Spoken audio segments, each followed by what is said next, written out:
As a volunteer, you deliver a hot, nutritious meal and a friendly hello to someone just like your mother, grandfather, or next door neighbor.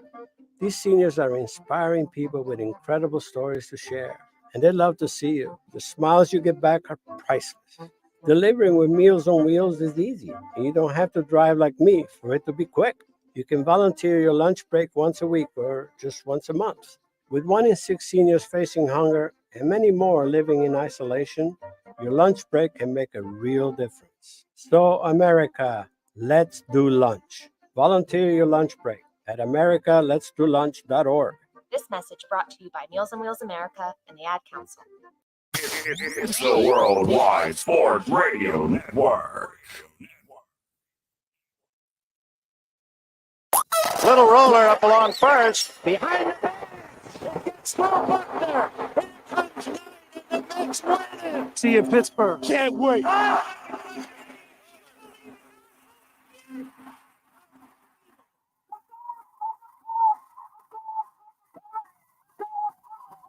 All the band is out of the field. He's going to go into the end zone.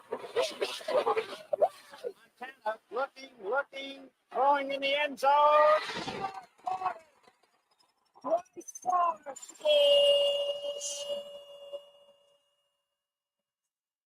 You're tuned into Game On with Josh Silverberg and Eric Bowe.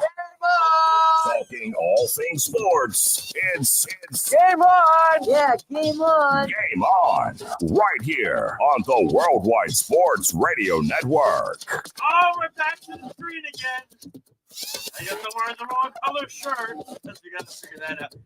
Happy Friday to all of you ladies and gentlemen. I'm your host, Josh Silverberg. This is Game On Live on the Worldwide Sports Radio Network, joining every single Friday from 6 to 7 p.m. Eastern Standard Time, live on Facebook, X, YouTube, Periscope, Spotify, Podbean, Apple Podcasts, WorldWideSportsRadio.com. I was like a little off the usual route today and everything like that. So I'm just posting everything that we are live right now. Now I got to go to the Facebook page quick and do this because this is great. Don't worry, no one's commented yet. All right. Well, listen, I was just trying to rush. I wanted to go to the bathroom and get my stuff done and everything like that and do everything I need to do. So The comment section is still quiet at the moment. So. Well, the voice that you hear, and he's going to pop on now. It is Speedy with his haircut. That's why I wanted to come in like that. I love it. What's up, man? I had to surprise people with the haircut. Well, listen, now I sound a lot better because I didn't realize the mic was over there.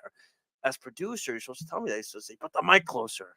But Eric is not here again. He's actually in the process. There is a move that he is doing right now. He is currently moving. So he is not here this week. We are hoping for next week. We shall see. We are looking to possibly move our days for the summertime to possibly Wednesdays, which would be great. That would be in between sports loudmouths on Tuesday, Thursday. So whatever they don't talk about Tuesday, we talk about Wednesday. And whatever we don't talk about Wednesday, then the guys can talk about Thursday. So it kind of makes it even out. So we are in the process of possibly doing that. Everything. And a lot more. There's really, I'm not going to BS you. There's really not that much to talk about. There really isn't. I mean, I was talking to Speedy. We were in our little meet. You know how Speedy, we always have like our little few minutes meetings before we do the show. Like, what are we going to talk about? What should we discuss? The finals suck in both leagues. I mean, they're both ending this weekend. Boston's going to win tonight. And Florida's going to probably win tomorrow. And if they don't, the gentleman's sweep. Because then it's a game. Yeah. So there's not much to discuss. We'll get into the finals. We'll get into the NHL. We'll get into all that stuff, how the Florida Panthers are absolutely crushing the Edmonton Oilers, which a lot of people said. I know the Euros opened up today. Germany smashed Scotland today. Poland, for me, doesn't play till Sunday. I got to see the schedule again. Right now. And then right now for the U.S. Open is going on right now. Ludwig Aberg from Sweden. That was the young kid that did well with the last one. Right? Yep. Yeah. He is in first place right now against Patrick Cantley from the United States. Looking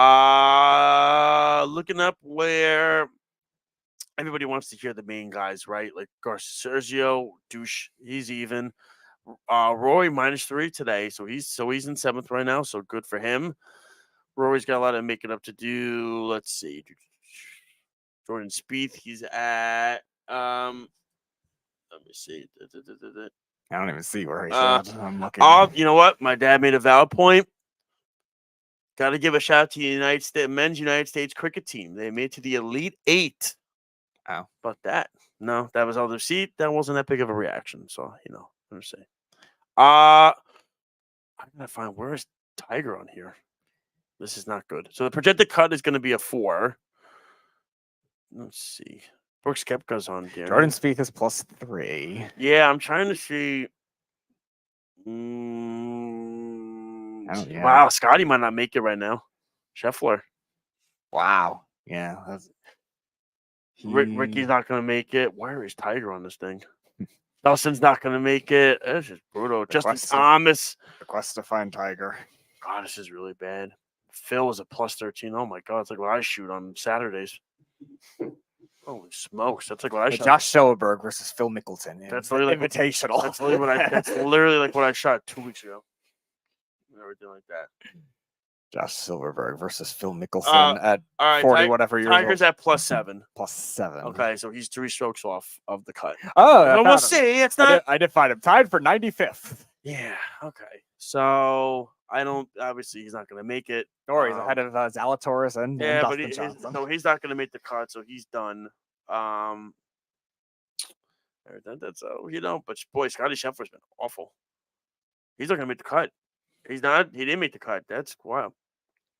But I guess the big news that Speedy, I know, is very excited to talk about this, and that was the breaking news that happened. Was it this morning or late last night, if I'm not mistaken? It was actually right before our show. Literally, Okay. we had to throw it in. Trevor Lawrence signs a 5-year, $275 million contract. How much money is guaranteed in that contract? $204 million. So he is now getting the same contract, if I'm not mistaken, Speedy, as Joe Burrow. Yeah, per year. So here's the problem.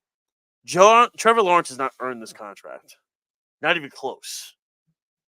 Am I right or wrong with that? You were right. He has not. I would say he's been a very middling quarterback so far in the league. I would say he's underwhelming. I would say his talent is still above No, that, I'm not saying he's that talented, but I'm saying very middling in the road. I'm saying, is he? Here we go. We're gonna do this conversation again that you and Eric had a few months ago. Is he top 10? Ooh. If you go through the list here, Mahomes, Burrow, no particular order. Burrow. So you're telling me if they're better or worse than Allen him? Lamar Jackson. That's like top. So those are 4 right there. Dak's ahead of him. Dak's 5. Rodgers 6. Yeah. Okay. Kirk Cousins. Herbert. Herbert is 8. And that's where the borderline. Love. Really No, starts. Love. But Jordan Love's only done it 1 year. I think he's still a better quarterback than him. Tua. Okay. They're all in that same tier right now. I think Lawrence is more talented than Tua. Tua's had better accuracy metrics in smaller samples. But you understand the point I'm trying to make is that he didn't earn this contract.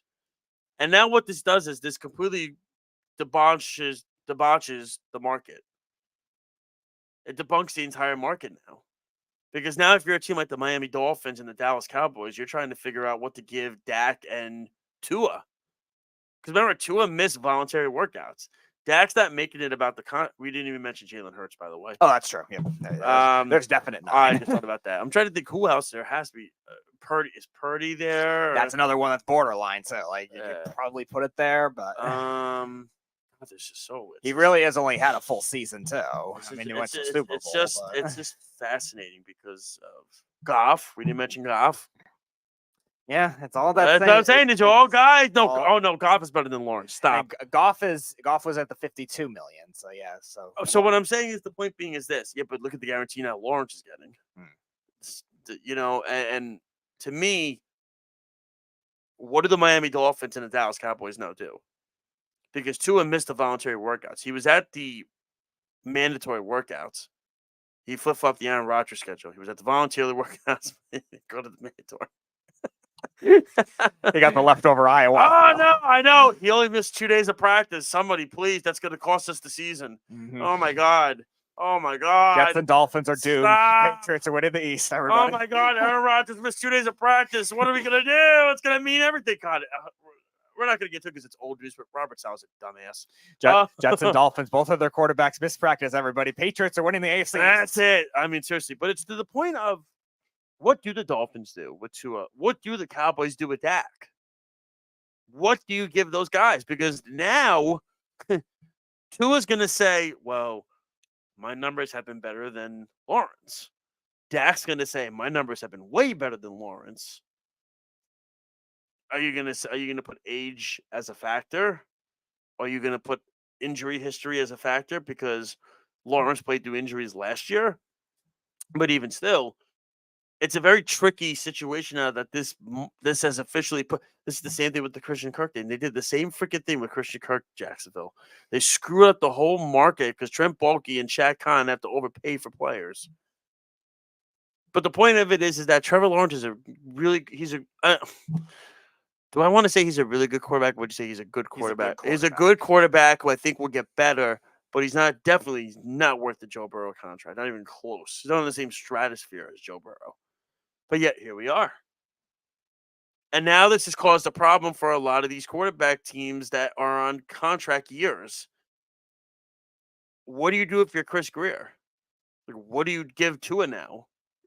If you're Jerry Jones, what do you give Dak? How do you even dilute the market? I mean, the Deshaun Watson thing was already a disaster, and I feel like There's the one that really rigged it. Well, that's fine, but I feel like a lot of teams have actually ignored the Deshaun contract.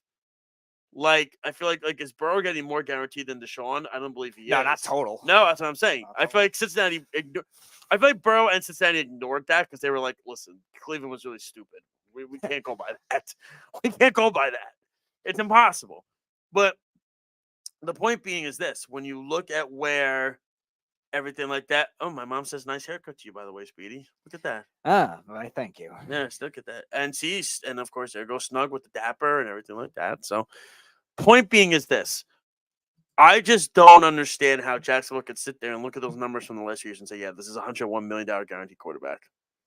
His first overall pick, I get. He's got the size, the agility, the pocket presence. He's good, accurate, strong-arm quarterback. But he hasn't put it all together through 2 head coaches. And he's had injury problems. And you start to wonder if you're Jacksonville, okay, we did this with Christian Kirk. That was a problem.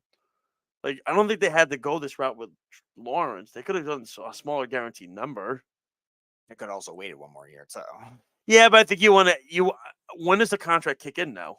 This is his 4th year, so this is the last year of his rookie contract, and he has the. So it's going to start to kick in next year. Yeah, they already gave him the 5th-year option anyway, which makes sense because the quarterback class next year is terrible. But is he getting the? So is the contract starting for him next year? The contract, no, they haven't disclosed that yet, exactly when it's going to start. It is an extension, so it's not going to start this year. He's going to play this year on whatever his rookie salary is. I just think it's absolutely wild. Now, I understand you want to buy the years out because you don't want to be strenuous on your team. But now what you're doing is you're tying yourself to this guy with that big number.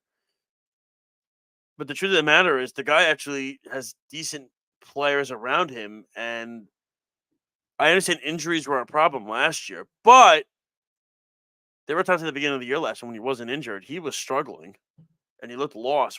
And it was shocking because you see a Doug Peterson team like that look like that. So to me, I just don't know. It's a slippery slope in regards to where the Jaguars are with this whole thing, where they are with the numbers. My problem is, again, not even the length of the contract because he's 24. Right. So he's going to be 29 when it ends. It's the guarantee. The $101 million guarantee, that's the killer. Like, I don't understand how you could sit there and you could say, look at those numbers, blah, blah, blah, blah, blah. Like, I'll pull them up now. Yeah, a lot of turnovers last year, even before the injury. Well, that's what I'm saying. He's had a lot of injuries. That was the killer with him last year. Yeah, so. I'll give him a little bit of past the rookie year with Urban Meyer being that terrible of a head coach. But Yeah, I mean, we're gonna. That's a generous thing to do, but of course he should be passed over for that. That was a joke. I know. That's why I give him a little bit of leeway. Like last year, 21 touchdowns, 14 interceptions. Right. He had only 4,000 passing yards, and he had a 56 QBR, which is not ideal. No. 2022 was better. Yeah, that was a good year for him, Trevor Lawrence. I know the 25-8. Yeah, that was a good year for him, and that was amidst not having as talented with the wide receivers that year. Like you had to make like Zay Jones, you had to rebirth Evan Engram after he sucked as a Giant, and they had not a great offensive line either. So that was like the best combined year for that kind of thing. I know the way the trajectory of the season looked weird because they still had to come back to make the playoffs, but it wasn't his fault before that. I just think when you look at this Jaguars team right now, I mean, everybody said they had that miraculous playoff win last year, 2 years ago against the Chargers, and everybody said this is their division for the next 5 years. That's done, locked in. And now they're a borderline wildcard team now because the Houston Texans have completely jumped as one of the best teams in the AFC. Look at their roster. One of the best teams in the NFL now. Yeah, nice free agency. Nice free agency. And then they pick up Stephon Diggs on the side as another receiver, as if they needed another receiver for, what's his name? CJ Stroud. Yeah. So to me, I don't know. I think it's a very fascinating situation with what the Jaguars are doing. They're paying a lot for Christian Kirk. They're paying a lot for Trevor Lawrence, for two guys that, to me, I just don't know if that was the right route for them to go. By the way, we do have Snug on the phone. Wow! Long time no hear. Oh my goodness. You should have called last I week, was man. inspired to call in by Speedy's haircut. Speedy, that does look good, bud. It looks great. First off, It looks good, man. You go out there and be a lady killer, man. Let me tell you something. You know what makes it good, Snug? And not even the hair. Forget it's the beard trim too. How clean it looks on his face and everything like that. That's the shape up of that. That's where it hits. I think there ain't nothing wrong with that, bro. Keep doing what you're doing. How did you not call last week, by the way, when my father was on? I'm disappointed. Because I had too many cupcakes. So all right, understandable. Felt like Nelson might not appreciate all of my cupcakes. I don't know about that. He's still trying to figure out what is a Snug cupcake. He's asked me. I said it's a long story. I said this. I said, how about this? I said the next time you host a show with me, Snug, I'll ask Snug to call it, and he'll explain to you what it is. Well, I mean, realistically, you could have used Nelson's opinion on this very topic. Nelson should be on every show. Nelson, you need to get paid and be on the show, bud. Like, Eric, no offense, dude. I agree with you on a lot of things, man, but Nelson has that je ne sais quoi. So, well, by the way, breaking news: Wisconsin actually lands son of T.Y. Hilton, Eugene Hilton's 3-star group. Yay! Another season of mediocrity in Wisconsin. Woo! Yeah. We're gonna win the first four, and then lose the next 3. You know. Actually, my dad does have a saying on this comment, Snug, if you want to hear it quick. He does have something he said. He said to me, I think the real problem is not the salaries given to quarterbacks. The real problem is the overvaluing of wide receivers. Those are the contracts that are really going to be a problem. He's not wrong. But see, the thing is you got to remember, it's all, the NFL is all about what has somebody else done, right? Mm-hmm. So remember a few years back, tight ends were all the rage, right? Because you had Gronk running down the field like a polar bear in a helmet, and then you had who else was it? There was you still got Kelsey running around, 5 years old. Kittles looks good, and that was the thing. Like Jimmy Graham, remember Jimmy Graham? Of course. $7 trillion contract and then didn't do anything. Yeah, exactly. But from the Seahawks. But now it's wide receivers. Wide receivers are sexy, and you can't blame them. Like Jamar Chase and Justin Jefferson, they spend a lot of time dancing because they spend a lot of time in the end zone. So respect. But you got to have someone to throw them the ball. And I think the Jags did the right thing inside of the current confines of the NFL, because what's the alternative, right? Let him walk and let's go roll the dice again on a draft pick. Well, you mentioned Christian Kirk, right? Not super exciting. and then you end up in that spot. So mediocrity is now a good. If you're you're like right in the middle of quarterback, you're a good quarterback in the NFL now. No, and If you're a good I quarterback, 100%, you're a great quarterback. and I 100% agree with you, Snug. I have no issue, and Speedy back me up on this too. I have no issue with the Jaguars bringing Trevor Lawrence back. I think they should bring him back. That's a no-brainer. I think the only thing that scares me a little bit is the guaranteed money. I don't think they had to go to the level of a Joe Burrow style contract. I think you could have given him where the Jared Goff-esque contract could have been, which is how much Goff is getting. Yeah. So that I think would have been more speed. I think those days are gone, friend. I think once you let that guaranteed genie out of the bottle, like it's going to start with the super skilled players, and then you watch if it doesn't worm its way down.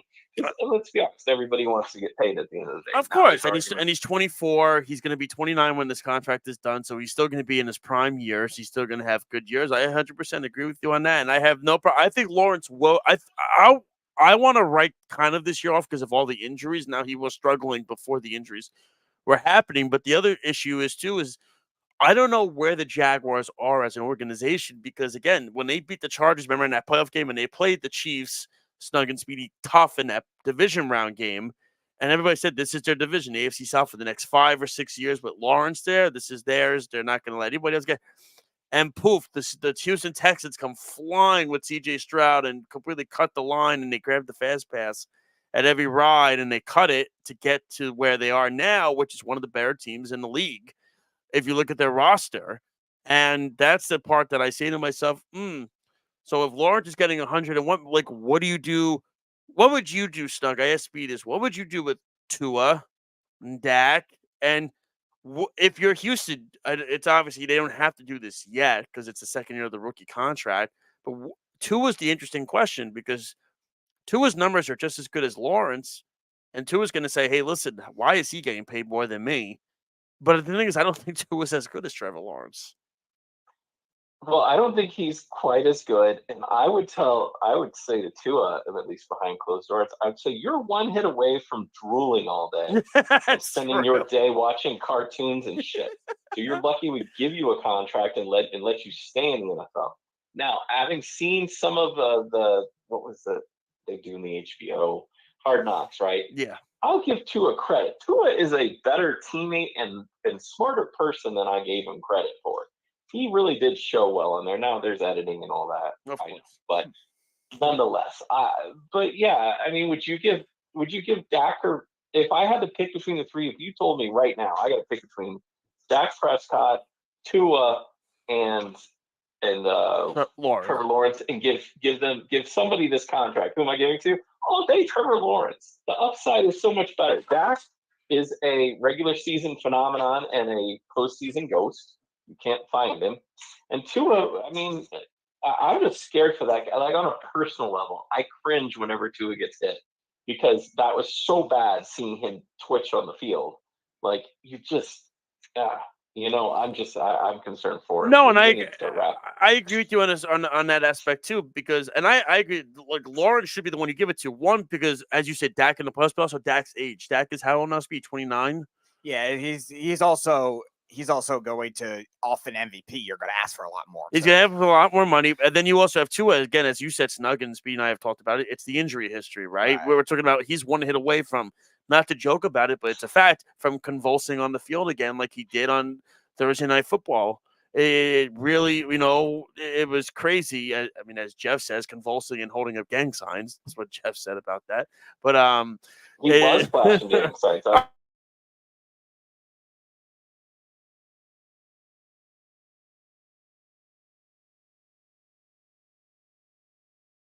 Of you think the days are done, but how is it that Goff still got the contract that he got when he's been putting up better, more consistent numbers than Lawrence has? That's because nobody likes him.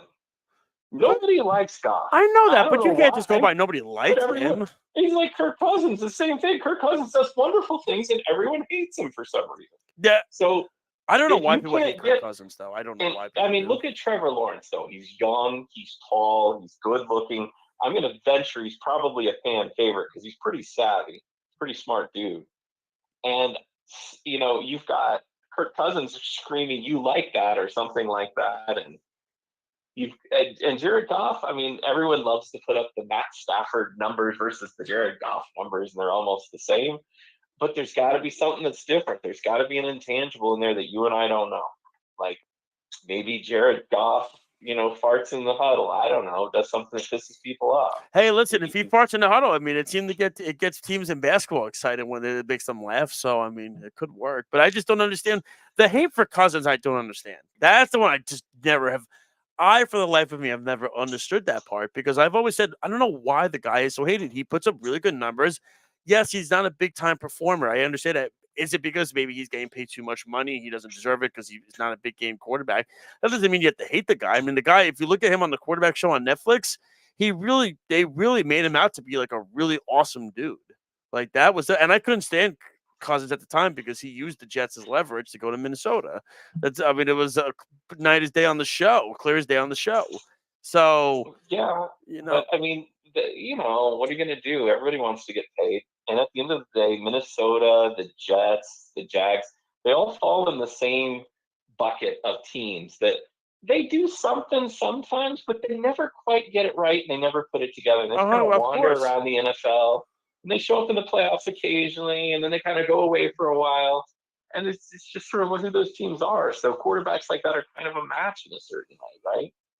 I mean, I know the Jets faithful have their hopes all pinned on Aaron Rodgers this year. And I firmly believe that, and Jeff converted me. You mentioned a few weeks back. Right? Oh, here we go. Showed me the light. Oh, here we go. I'm 100%. I didn't see it. It's Snug. like an amazing conversion. So this year we'll probably win the Super Bowl. Snug, you probably ate a cupcake in the middle of speaking in that term. You were not converted. Stop it. I've got the cupcake sitting here. But that's what I'm saying. I'm just saying. And Nelson, come out to the left coast, bud, and we'll hook you up with some cupcakes, bro. Thanks, Snug. We appreciate your call, buddy. Appreciate it. We'll talk to you soon. All right, man? Always. All right. Thanks, brother. Thanks, brother. Appreciate it. Thanks. Snug, ladies and gentlemen. He makes great points. Listen, I agree with him. Those days might be over and everything like that, Speedy. But the truth of the matter is when you look at Jared Goff should be getting paid more than Trevor Lawrence. That's why I think he got the extra year. Like Lawrence is younger, he got the extra year, and maybe like it's not the same. It's the guaranteed. Yeah, the guaranteed is always. I mean, it's a $52 million to $101 million. Right. They're gonna have to commit to doing a lot of things like you're seeing the Rams have to do now. Try to get younger on defense and pay everybody else on offense, and that's what the Jags are. I think the model they're trying to go for right now. But the problem is they're just not as good of a player development organization. Exactly. Well, we're gonna take a quick break. When we come back, we're going to discuss, are the NBA and the NHL finals for both leagues over already? And why does Luka need to shut up and stop complaining about the refs? We'll come right back here with Game On. It's the Worldwide Sports Radio Network.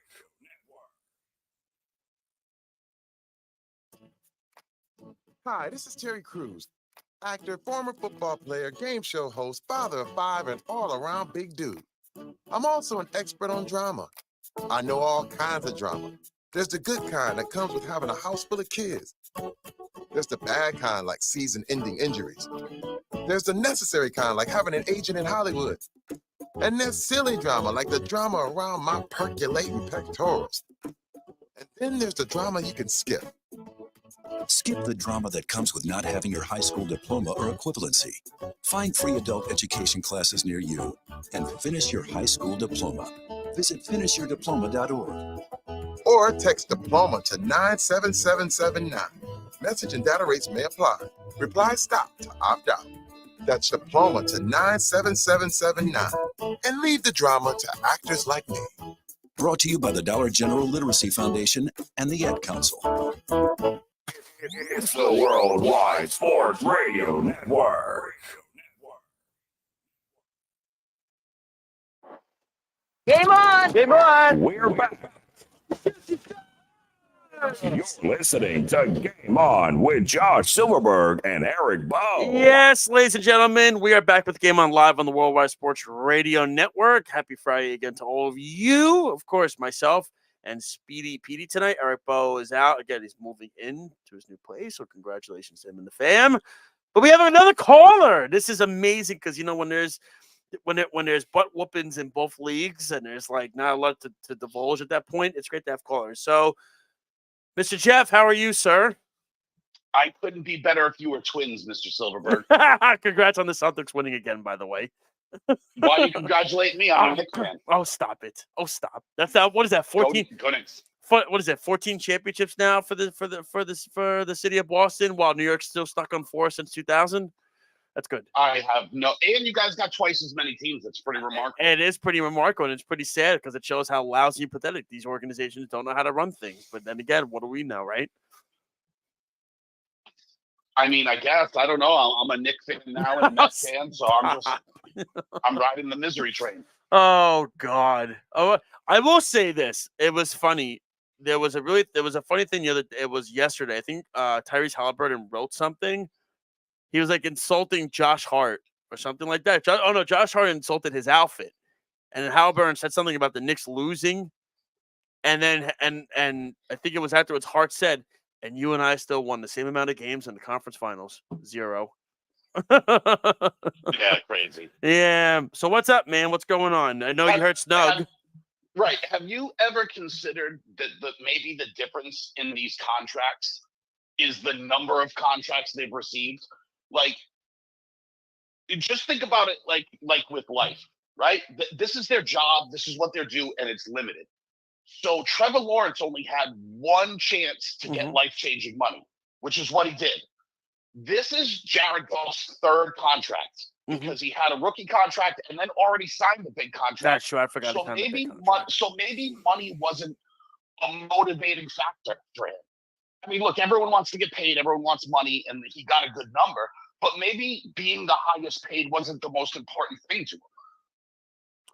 I mean, no, you're 100% correct about that because I forgot he got that second contract. What was it from the Rams? I forgot about that. Tried to get out of it when he had the turnover. And that's the thing. And I think he's had enough money in his lifetime where he does just. I think he's the type of guy that just wants to win one because he wants to put the narrative away about him and the Stafford stuff. I think he just wants that to be gone. If you generally look at successful quarterbacks in the league, and you're going to call me a hoe, but Tom Brady, later in his career, always took less money, right? Aaron Rodgers just gave money back. He signed that huge contract. He just gave money back. Everyone wants to be the highest paid, but maybe towards the end when you're just trying to win, maybe it's not the motivating factor behind these contracts. Peyton Manning, I think Peyton Manning did it with Denver for a little bit. Patrick Mahomes just did it. They're all restructuring their contracts, things like that. And they're a hindrance to building the rest of your team. Like, if Patrick Mahomes doesn't get $450 million, which is going to seem small eventually because all these other guys are getting crazy contracts. But at the time, it cost them Tyreek Hill. Yeah, it's going to be the same thing with the Bengals. It's going to be the same thing with the Bengals with Burrow because it's going to cost them T. Higgins. So I think that, I think, and I agree with you 100%. Guys want to get paid. They want that. But I feel like you could still get paid a really good salary, but not hinder your entire organization. Like, I think, who's the guy right now that's like Speedy or Jeff? One of you can answer. Who's a quarterback that you think is getting completely overpaid that's completely hindering their organization right now from doing anything? Don't say Deshaun Watson. You want the guy that took less, honestly, and you may not think he's like a top quarterback, but he probably could have gotten more, would be Baker Mayfield. 100% with Tampa, yeah. Right. It allowed them to bring back Mike Evans. Right. He may not have gotten the most money in the league, but he was certainly probably worth more than $23 million or whatever. Speedy was going to definitely name Deshaun Watson when I asked that question. Well, right now, was gonna and then the other one that's obvious that they're now out of it was Russell Wilson. Well, he's out of it now. What about Herb? What's Herbert getting with the Chargers? Herbert's getting a little less than Burrow. I think he's at 53. Okay. But again, I think most of their problems wasn't worth his contract. It was because of the bad contract. But now looking at the guys they got rid of, they have no receivers now anymore. But those contracts they gave to the defensive players were really bad, and that's what cost them a lot more. Derwin James can't stay healthy. J.C. Jackson might have been the worst contract for a defensive player in the league when they signed him. They signed a lot of linebackers. It didn't work out. Besides Khalil Mack, they've all been kind of like down for their standards. Right, but I think that you need to look at it from a life perspective now. Stop looking at it from I'm a fan who's making money, and look at it and say, well, if Trevor Lawrence were to take $25 million like Baker Mayfield. Okay, let's say he takes $25 million a year, and we all know the back end of these deals aren't guaranteed. And Trevor Lawrence breaks his leg horribly. Sure. Not wishing anything bad upon him, but he gets some career-ending injury. He's going to sit there and go, "Wow, I have a chance to make the most money possible and change my life, and I didn't do it when I had the opportunity." No, you're Now 100%. he can do that on the next one because he would have just had life-changing money. But imagine something bad happens to these guys in your first contract, like Herbert just got, and Burrow just got, and Trevor Lawrence just got. All of these guys' first contract. They need to make the money to change their lives. So if I can, I'm going to ask you the same question I asked Snug and I asked Speedy earlier.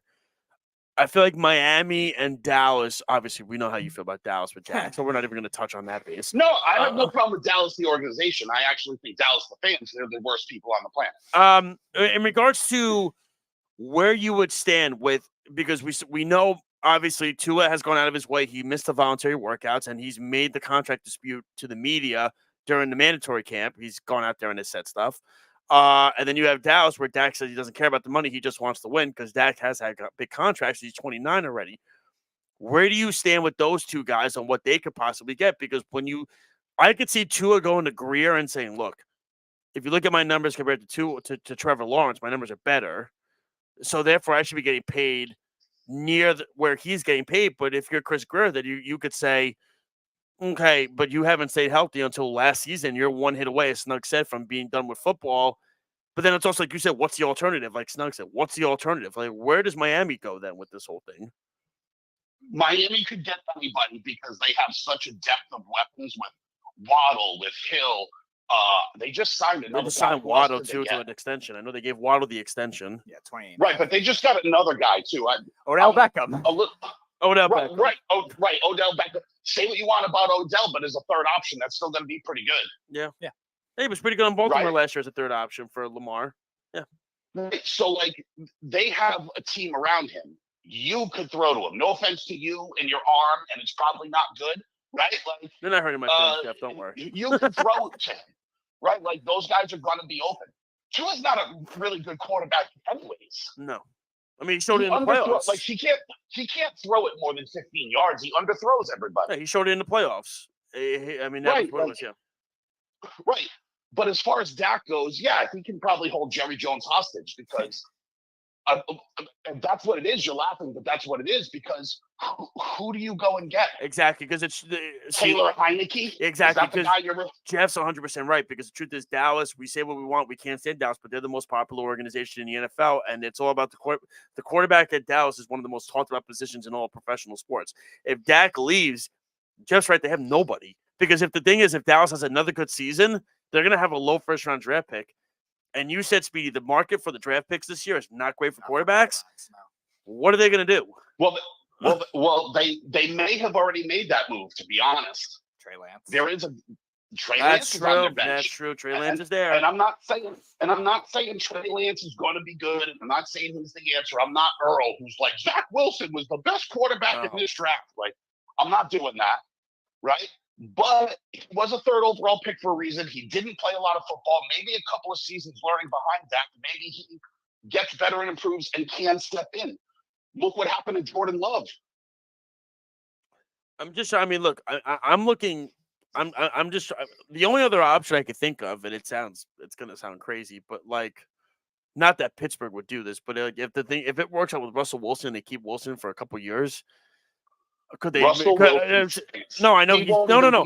I know he stinks. I think it should be Fields. Fields should be the quarterback. But if it doesn't work, and I hate Russell Wilson, if it doesn't work out, if it does work out, then maybe Fields is about. I don't know. I don't know what the market is. There was also mentioning because there was the whole Dak contract dispute initially with he wanting $60 million a year, and I think one of the rumors was Russell Wilson, because he's only on a 1-year deal, might have been their backup plan if the Steelers let him go. Can you imagine that? I would love to see Russell Wilson on the Cowboys. Oh God, that would be glory if that happened. I would love to see that.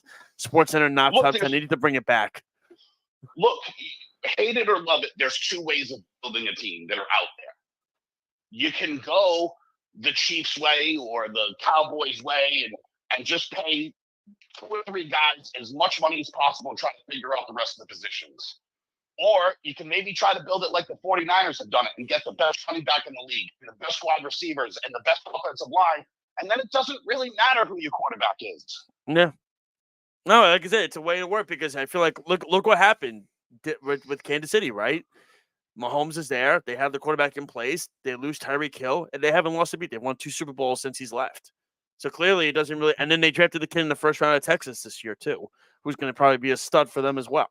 So in the end, it doesn't really make a difference. And as Jeff said, if you have the proper placement in place already for the offensive weapons, then that's when you could put any quarterback you want, which is, I think, something that a lot of these teams do make a mistake with drafting, right? Like, that's the problem. Like, I'm trying to think of when you have a horrible rant, like the Carolina Panthers, right? They drafted from Alabama, Bryce Young. I mean, that's just a bad example because they don't have anything. No. What I'm saying is that some of these teams that don't have anything, but they draft the quarterback first, you're putting the kid in a vulnerable, horrible situation to flop and fail. Remember, they also just traded DJ Moore. Now, they had to do that to trade up, but they could have traded Brian Burns in that deal and maybe a couple other players instead of trying to make it harder for him to have to throw to Adam Thielen and nobody else.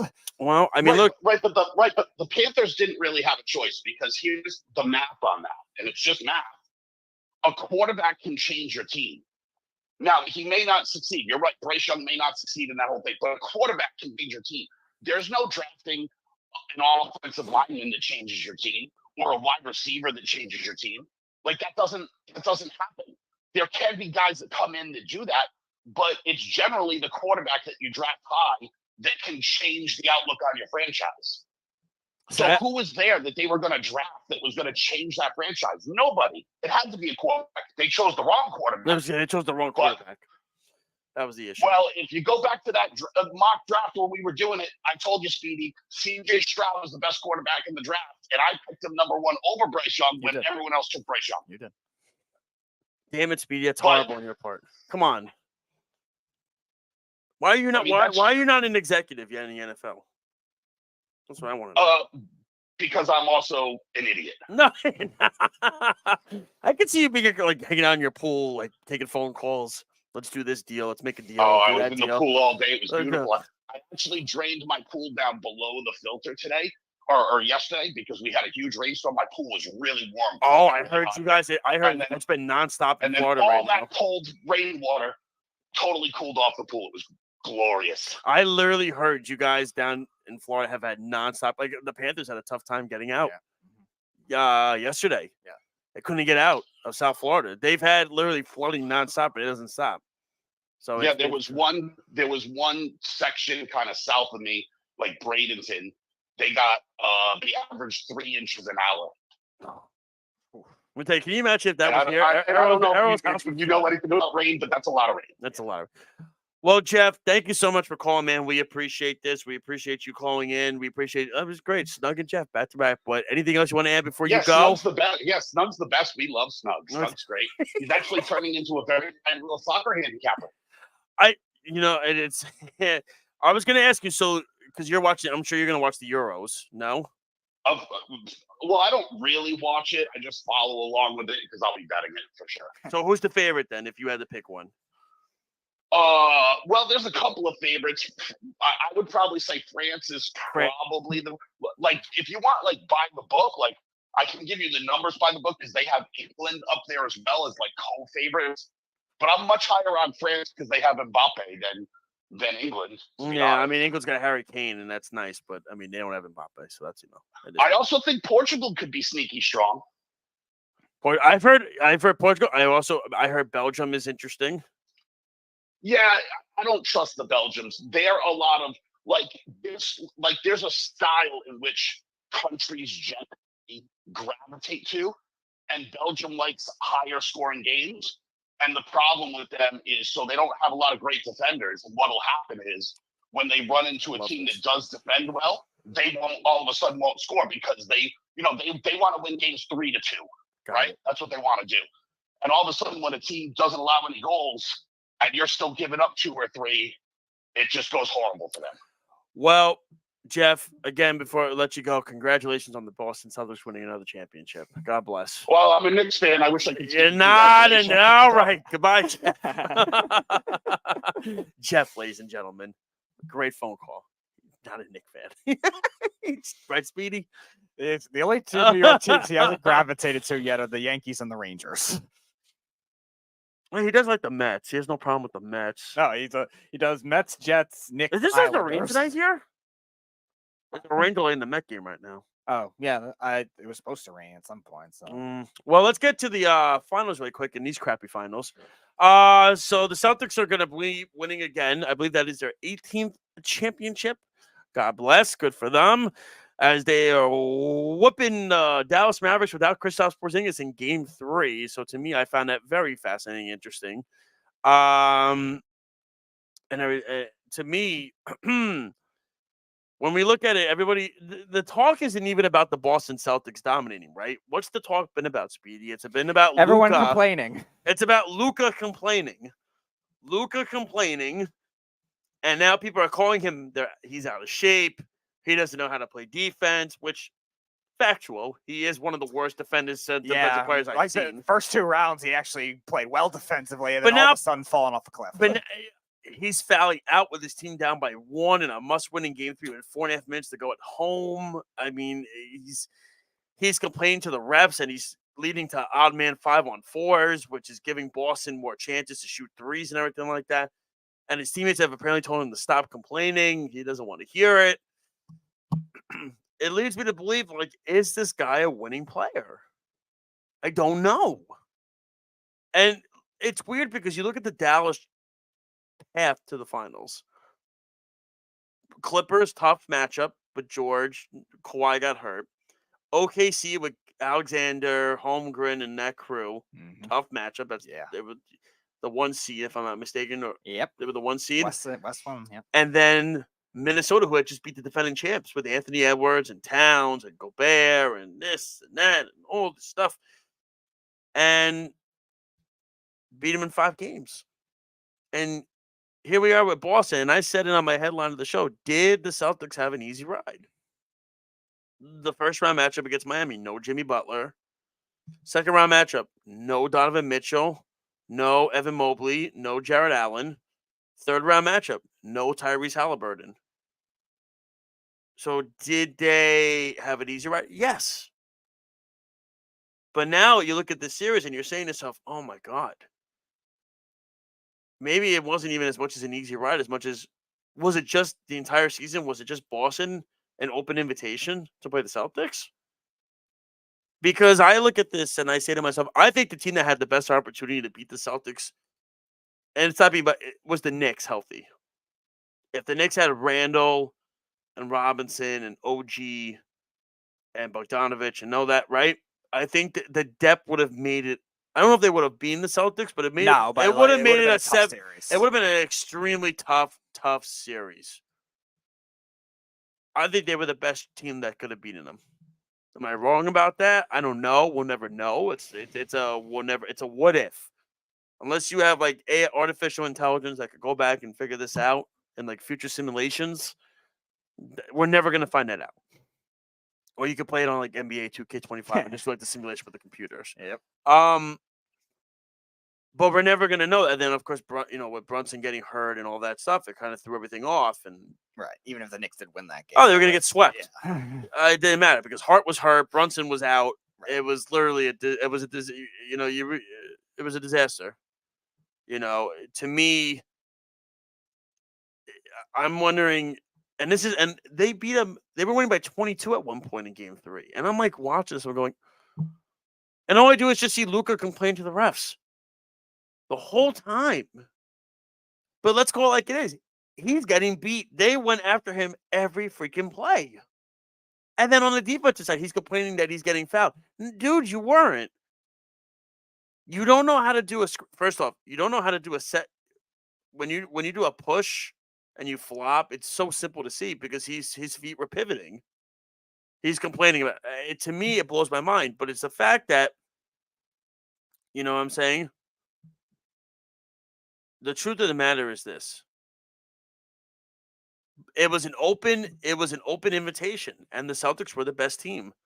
I don't think if any of those teams were healthy, and again, I think the Knicks would have been the best team that could have beaten them, but I don't even think the Knicks would have beaten them. I think the Knicks would have lost in 6 games. I think it would have been too much. But I look at it and I say this. I think Boston was just head and shoulders above everybody else this year. I think that's what it was, and it's crazy because Tatum's not even playing that well in this finals. He's not. Game 3 was his first good game. Yeah, and it's been who's going to win the Finals MVP right now? Is it Derek White? It should be Drew Holiday to me, but they'll probably give it to Jaylen Brown. I don't know. Derek White's been pretty good. Derek White's been good too. Yeah. Yeah. I mean, Drew. So to me, I think if it doesn't end tonight, it'll end in Game 5 because Kyrie can't play in Boston. But you look at the surface of this Mavericks team, and they're not going to win a Finals. Now, I thought clearly Brian Windhorst on ESPN clearly had money on that game because I never heard him angry like that before. He basically said, Luka's not a winner. He's never going to win. He needs to do. I'm like, boy, somebody had money on that game because you heard what he said. He completely insulted him. But now I'm starting to question, should Luka be complaining to the refs as much as maybe not playing? I don't know. This is the problem. And then he's complaining in the post game about it too.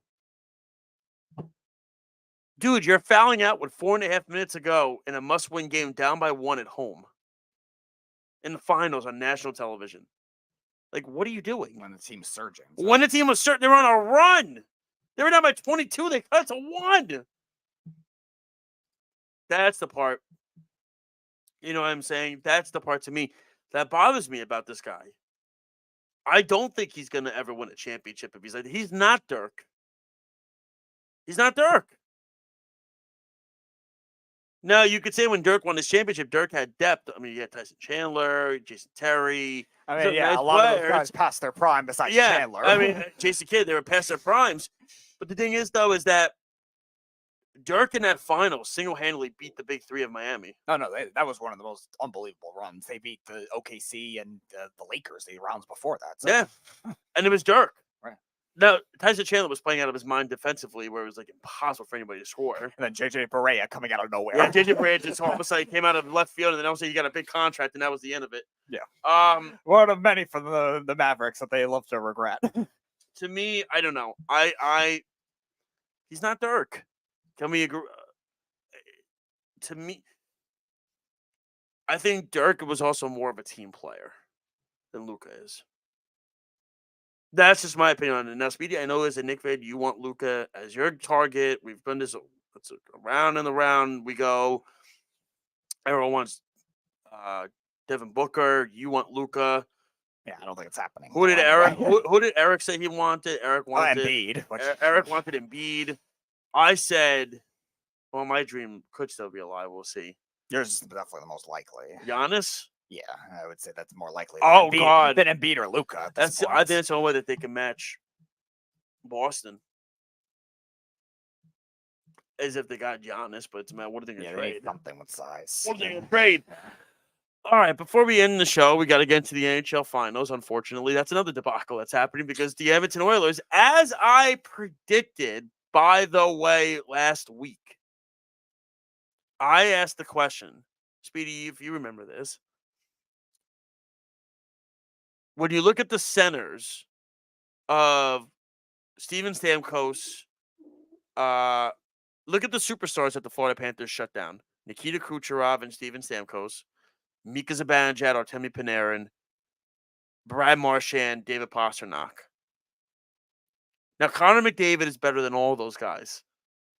But I asked you the question, how is McDavid going to do against Barkov?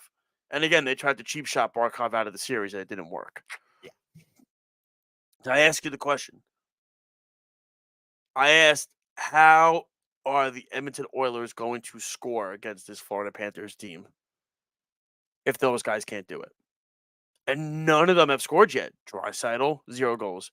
McDavid, Hyman, Nugent Hopkins, all combined, 0 goals in the series. They're being outscored 11-4 in the 3 games. Sergei Bobrovsky is going to win the Conn Smythe. They've been absolutely dominated. And the truth of the matter is, Matthew Tkachuk, I don't even think has even scored yet this series. Doesn't have to. Exactly. Now look, they're going to lose Reinhardt in free agency probably. But I posed the question: is this now a dynasty for the Panthers, or if losing a Sammy Reinhart going to hurt them? I don't think it's a one-player team. That's what I'm saying.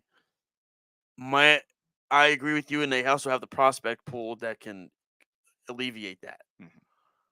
I think Verhaeghe and those guys can step up when they need to. Right, because those contracts are going to be bargains until those guys are going to have to get paid. Well, exactly. I mean, but Verhaeghe's the same kind of way. Like he's a lightning fourth liner. But the question is too: is that maybe Reinhardt does somehow? I don't know what the cap situation is for Florida. I'm not I think sure. they're at like 10 or something like that. Like they could probably make it work, but they might have to move some other pieces to do it. But it's not like horrific like you're seeing a lot of these other teams that are doing. No, because I honestly feel like they got 3 new defensemen on the team this year. They can get any defenseman they want. Like all of a sudden, Albrecht Larson looks like he did on the Arizona Coyotes from 3 years ago, right?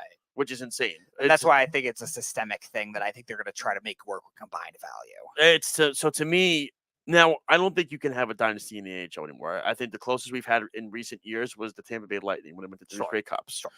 It's almost impossible to just keep everything together and keep it composed and structured. But, Paul Maurice is no spring chicken. He's an older guy. Now, I think winning the Stanley Cup is going to put Paul Maurice in the NHL in the Hall of Fame. Mm-hmm. Would you agree with that? Absolutely. He's fourth all-time in regular season wins. Yeah, but that's the thing. Everybody was saying he's on the fence because he's never won a cup.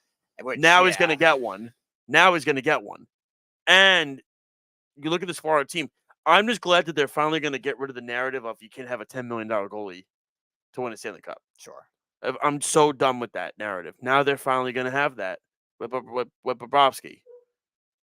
But this series is going as exactly as I predicted and I thought it would be. I didn't want to give it a sweep because I wanted to give Edmonton a little bit of respect. Yeah. But damn, they might get swept in this series. Well, yeah, especially with the way that Edmonton defense looks against Dallas, because I was saying it with the way that Florida shut down the Rangers' top 6. Edmonton did very similar things to Dallas's top 6 in the Western Conference Finals. Who gave the Panthers the toughest, you think, playoff run? Series. Yeah, that's a good question. Who gave them the toughest series? Well, it's probably the Rangers.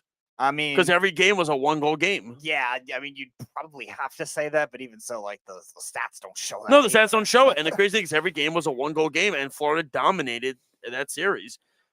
And the truth of the matter is, Game 4 went into overtime. The Rangers were 1 goal away from being up 3 games to 1. Right. And I think the series would have been over.